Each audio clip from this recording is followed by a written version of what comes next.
my friend. Thanks so much for coming out. I tell you what, I'm going to let you find a nice, calm station to play while we hang out here by the fire. I'm going to run back inside and get the carafe of coffee. I'll be right back. Hey, you're listening to gwot.rocks, God, the world, and other things. I'm Kenny Price, your host. Our mission, advancing equilibrium in the midst of an agitated world. This is Season 17, Episode 357, title, An Ancient Perspective on Creation. Subtitle, The Truth of Creation Gives Stability in Times of Trouble. Genesis records the oldest event in the Bible, but most conservative scholars place the book of Job as the oldest book written in the Bible. It's a witness to the reality of God as creator, and that the world was created and did not evolve. The reason why I bring this up is to highlight the insight into ancient truth and knowledge the people at that time possessed, that God is the creator of all things, and their acute understanding of God's manipulation and control of the smallest things and events on the earth as creator. The book tells the story of a man named Job, who is portrayed as a wealthy and righteous individual. Job's faith is severely tested when he experiences a series of catastrophic life events. He loses his wealth, his health, and his children, and he is plagued by painful sores. As Job and his friends who have come to comfort him seek to explain his suffering, there is continuously a referral to the truth that God is man's maker and the creator of the universe. It's encouraging and amazing to delve into their ancient understanding about this fundamental and eternal truth that God created the heavens and the earth, and that as creator he is intimately involved in the affairs of his creation. In the latter part of the book, God responds to Job's pleas by speaking from a whirlwind. God's response emphasizes his divine wisdom, power, and sovereignty over creation. God's message conveys that human beings cannot fully comprehend his ways and that his divine plan transcends human understanding. Job is humbled and acknowledges his limited perspective in the face of God's greatness. This book concludes with Job's suffering coming to an end, and he's restored to health and blessed with an even greater prosperity than before. But my friend, what I want to do today with this podcast is to read the verses out of the book of Job that talk about God and as creator and as maker and as sustainer and as provider and as the giver of life. Listen carefully as I read these words of the ancients' understanding of Creator God and his creative control over all that there is. In Job chapter 4, verse 17, it says, "Can a mortal be righteous before God? Can a man be more pure than his maker?" In Job chapter 9, verses 4 through 10, it says, "God is wise and all-powerful. Who has opposed him and come out unharmed? He removes mountains without their knowledge, overturning them in his anger. He shakes the earth from its place so that its pillars tremble. He commands the sun not to shine and seals off the stars. He alone stretches out the heavens and treads on the waves of the sea. He makes the stars, the Bear, Orion, the Pleiades, and the constellations of the southern sky. He does great and unsearchable things, wonders without number." In chapter 10, verses 8 through 12, it says, "Your hand shaped me and formed me. You formed me like clay. You clothed me with skin and flesh, and wove me together with bones and tendons. You gave me life and faithful love, and your care has guarded my life." In chapter 12, verse 10, it says, "The life of every living thing is in his hand, as well as the breath of all humanity." In chapter 26, starting in verse 5 and going through verse 14, it reads, "The departed spirits tremble beneath the waters and all that inhabit them. Sheol is naked before God, and Abaddon has no covering. He stretches the northern skies over empty space. He hangs the earth on nothing. He wraps up the waters in his clouds, yet the clouds do not burst beneath its weight. He obscures the view of his throne, spreading his cloud over it. He laid out the horizon on the surface of the waters at the boundary between light and darkness. The pillars that hold up the sky tremble, astounded at his rebuke. By his power he stirred the sea, and by his understanding he crushed Rahab. By his breath the heavens gained their beauty. His hand pierced the fleeing serpent. These are but the fringes of his ways. How faint is the word we hear of him. Who can understand his mighty thunder?" In chapter 28, verses 25 through 26, it reads, "When God fixed the weight of the wind and distributed the water by measure, when he established a limit for the rain and a path for the lightning. In chapter 31, verses 13 through 15, it reads, If I have denied justice to any of my servants, whether male or female, when they had a grievance against me, what will I do when God confronts me? What will I answer when called to account? Did not he who made me in the womb make them? Did not the same one form us both within our mothers? In chapter 32, verse 22, it talks about God as my maker. In chapter 33, verses 4 through 6, it says, The Spirit of God has made me. The breath of the Almighty gives me life. Answer me then if you can. Stand up and argue your case before me. I am the same as you in God's sight. I too am a piece of clay. Chapter 34, verse 19 says that the rich and the poor are the work of his hands. Chapter 35, verse 10 refers to God as my maker. In chapter 36, verse 3, it says, my maker. Chapter 37, starting in verse 3, he unleashes his lightning beneath the whole heaven and sends it to the ends of the earth. After that comes the sound of his roar. He thunders with his majestic voice. When his voice resounds, he holds nothing back. God's voice thunders in marvelous ways. He does great things beyond our understanding. He says to the snow, fall on the earth, and to the rain shower, be a mighty downpour, so that everyone he has made may know his work. He stops all people from their labor. The breath of God produces ice, and the broad waters become frozen. He loads the clouds with moisture. He scatters his lightning through them. At his discretion they swirl around over the face of the whole earth to do whatever he commands them. He brings the clouds to punish people or to water his earth and show his love. Listen to this, Job. Stop and consider God's wonders. Do you know how God controls the clouds and makes his lightning flash? Do you know how the clouds hang poised, those wonders of him who has perfect knowledge? You who swelter in your clothes when the land lies hushed under the south wind, can you join him in spreading out the skies, hard as a mirror of cast bronze? In chapter 38, when God begins to challenge Job, starting in verse 4, it reads, Where were you when I established the earth? Who fixed its dimensions? Who stretched a measuring line across it? Who supports its foundations? Or who laid its cornerstone while the morning stars sang together and all the sons of God shouted for joy? Who enclosed the sea behind its doors when it burst from the womb? When I made the clouds its garment and total darkness its blanket? When I determined its boundaries and put its bars and doors in place? When I declared, you may come this far, but no farther. Your proud waves stop here. Have you ever in your life commanded the morning or assigned the dawn its place, so it may seize the edges of the earth and shake the wicked out of it? The earth is changed as clay is by a seal. Its hills stand out like the folds of a garment. Light is withheld from the wicked, and the arm raised in violence is broken. Have you traveled to the sources of the sea or walked in the depths of the ocean?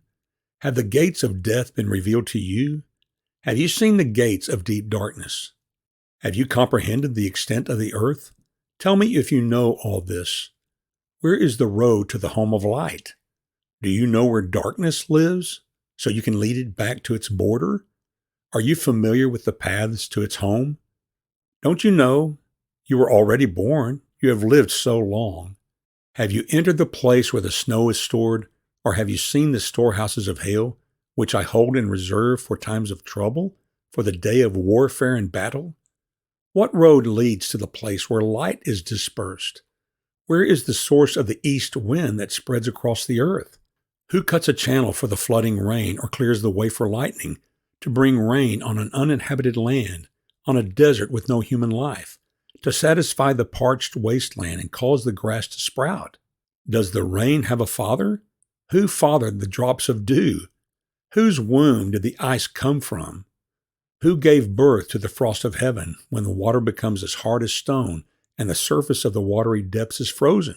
Can you fasten the chains of Pleiades or loosen the belt of Orion? Can you bring out the constellations in their season and lead the bear and her cubs? Do you know the laws of heaven? Can you impose its authority on earth? Can you command the clouds so that a flood of water covers you? Can you send out lightning bolts and they go? Do they report to you, "Here we are"? Who put wisdom in the heart or gave the mind understanding? Who has the wisdom to number the clouds? Or who can tilt the water jars of heaven when the dust hardens like cast metal and the clods of dirt stick together? Can you hunt prey for a lioness or satisfy the appetite of young lions when they crouch in their dens and lie in wait within their lairs? Who provides the raven's food when its young cry out to God and wander about for the lack of food?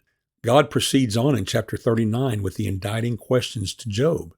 Starting in verse 1, do you know when mountain goats give birth? Have you watched the deer in labor? Can you count the months they are pregnant so you can know the time they give birth? They crouch down to give birth to their young. They deliver their newborn.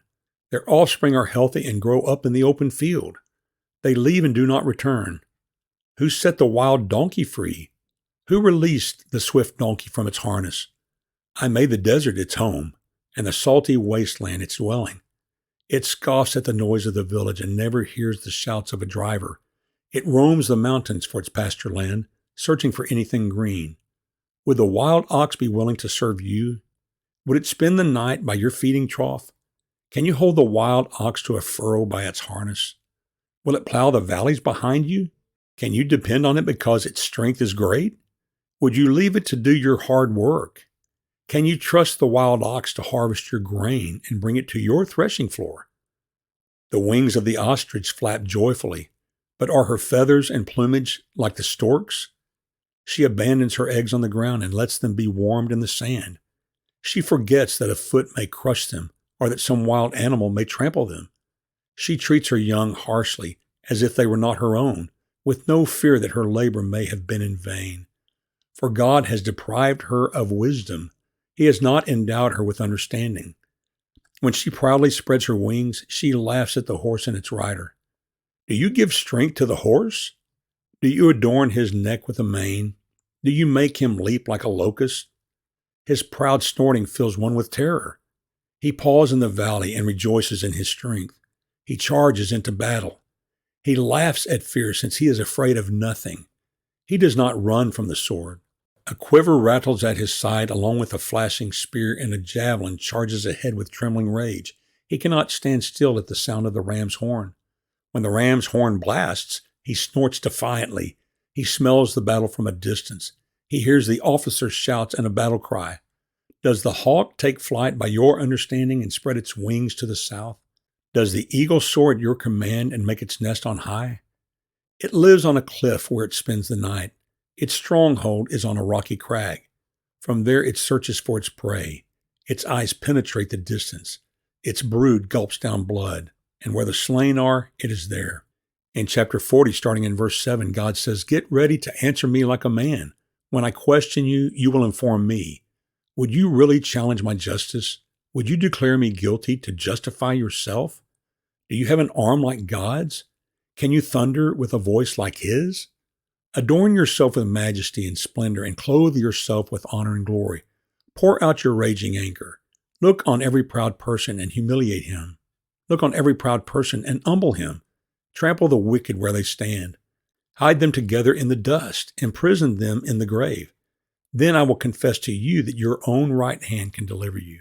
Look at Behemoth, which I made along with you. He eats grass like cattle. Look at the strength of his back and the power in the muscles of his belly. He stiffens his tail like a cedar tree. The tendons of his thighs are woven firmly together. His bones are bronze tubes. His limbs are like iron rods. He is the foremost of God's works. Only his maker can draw the sword against him. The hills yield food for him, while all sorts of wild animals play there. He lies under the lotus plants, hiding in the protection of marshy reeds. Lotus plants cover him with their shade. The willows by the brook surround him. Though the river rages, Behemoth is unafraid. He remains confident, even if the Jordan surges up to his mouth. Can anyone capture him while he looks on, or pierce his nose with snares? And finally, in Job chapter 41, God talks about the Leviathan, which was a ferocious sea creature. My friend, the description is real. It's not a fairy tale. The ancients were correct in their description of a fire-breathing dragon. Listen to what it says. As God places Job on the witness stand and calls for him to give an answer, Starting in verse 1, God says, "Can you pull in Leviathan with a hook or tie his tongue down with a rope? Can you put a cord through his nose or pierce his jaw with a hook? Will he beg you for mercy or speak softly to you? Will he make a covenant with you so that you can take him as a slave forever? Can you play with him like a bird or put him on a leash for your girls? Will traders bargain for him or divide him among the merchants? Can you fill his hide with harpoons or his head with fishing spears? Lay a hand on him. You will remember the battle and never repeat it. Any hope of capturing him proves false. Does a person not collapse at the very sight of him? No one is ferocious enough to rouse Leviathan. Who then can stand against me? Who comforted me that I should repay him? Everything under heaven belongs to me. I cannot be silent about his limbs, his power, and his graceful proportions. Who can strip off his outer covering? Who can penetrate his double layer of armor? Who can open his jaws surrounded by those terrifying teeth? His pride is in his rows of scales, closely sealed together. One scale is so close to another that no air can pass between them. They are joined to one another, so closely connected they cannot be separated. His snorting flashes with light, while his eyes are like the rays of dawn. Flaming torches shoot from his mouth. Fiery sparks fly out. Smoke billows from his nostrils as from a boiling pot or burning reeds. His breath sets coals ablaze, and flames pour out of his mouth. Strength resides in his neck, and dismay dances before him. The folds of his flesh are joined together, solid as metal and immovable. His heart is as hard as a rock, as hard as a lower millstone. When Leviathan rises, the mighty are terrified. They withdraw because of his thrashing. The sword that reaches him will have no effect, nor will a spear, dart, or arrow. He regards iron as straw and bronze as rotten wood. No arrow can make him flee. Sling stones become like stubble to him. A club is regarded as stubble, and he laughs at the sound of a javelin. His undersides are jagged potsherds, spreading the mud like a threshing sledge. He makes the depths seethe like a cauldron. He makes the sea like an ointment jar. He leaves a shining wake behind him. One would think the deep had gray hair. He has no equal on earth, a creature devoid of fear. He surveys everything that is haughty. He is the king over all the proud beasts. My friend, before we close, I have a question to ask you. Do you believe Job chapter 41 for yourself? You see, it's not hard to believe if you believe that there is a creator God. I would encourage you to take some time to read chapter 41 for yourself and to see the power and majesty of God in his creation. And so, my friend, I want to encourage you that as we recalibrate our minds to the reality and the truth that God is creator, that everything we see was made by his hands, it is a game changer, and it gives us encouragement to face the difficulties of this life because we're reminded that he is here. He is in control, he is in charge, and he is working everything out according to his providential plan for his creation. And with that, my friend, I bid you peace.